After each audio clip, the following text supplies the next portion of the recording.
protection ritual I like to do every day, not only because it's somatic and I dissociate a lot, and it's a great way to just bring me back into my body. I enjoy the choreography and the vocal steps with it. Just kind of wakes my body up, gets my energy moving and going, even helps me get into my posture for the day. But I wanted to talk more about the ritual and my understanding of it. I'm still always just learning.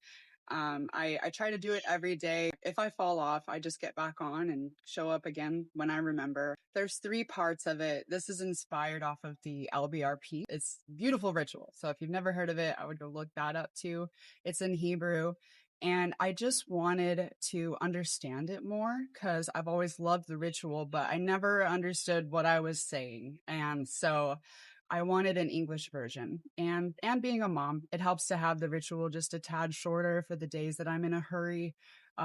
Just trying to make sure I just at least get the practice in. So I started this English version to make it shorter, make it easier to understand. And to my understanding, the 3 parts is the first part, which is the cross of being, is where you invoke the self, invoking your light, your higher source, whatever you want to call it, your God self. You're invoking in that. So the first part where I'm saying crown of stars, root of earth, that's the invoking of the self, the first cross of the being. And then the second part is where I invoke the elements. Now in the LBRP, it is listed as angels, and I always had a hard time picturing the angels. And so that's why in my version, I did the elements. So I have bones of becoming and ties of truth, the earth, water, the elements. And so that's the second part, is invoking the elements or the angels or whatever beings you want that basically you get to then pass off the work to. You're asking them to help you, and you're invoking them to be with you for that day. And so then the third part is the cross of being again, crown of stars, root of earth, or in Hebrew it's the Atah, Malkuth. So it's the cross of being for the third time. And the reason that, to my understanding, that you do it the third time is to seal it.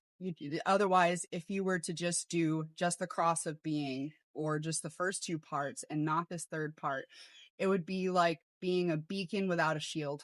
You're all lit up, but you're also an easy target. And so that's why the third cross of being will bring the shield on. It's the seal.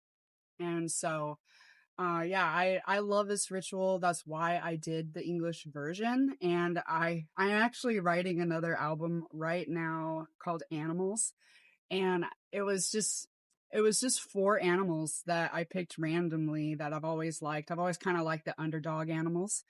And so I picked the skunk, porcupine, seahorse, and the coyote.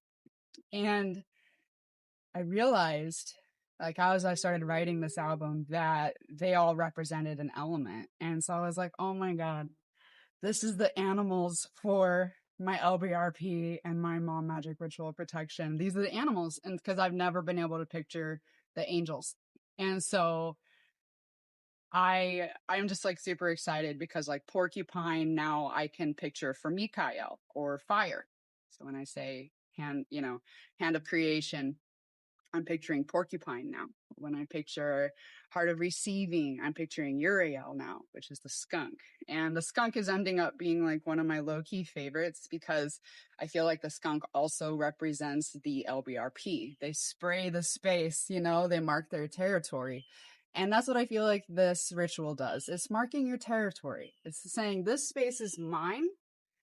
And I am standing in my light and my truth. And, that's what the skunk does. It's spraying the boundary. This is my space.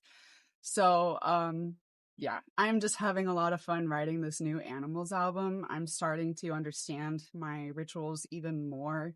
And, whenever I do, even like Mom Magic Ritual or LBRP, I do both versions in my head. So if I'm saying the Hebrew version, Atah, Malkuth, I'm saying crown of stars, root of earth in my head at the same time as I'm saying the Hebrew part.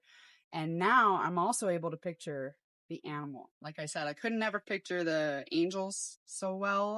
But a porcupine for me is just a lot easier to picture. So now when I do my ritual, I'm saying the Hebrew or the English, and then I'm saying the other language in my head.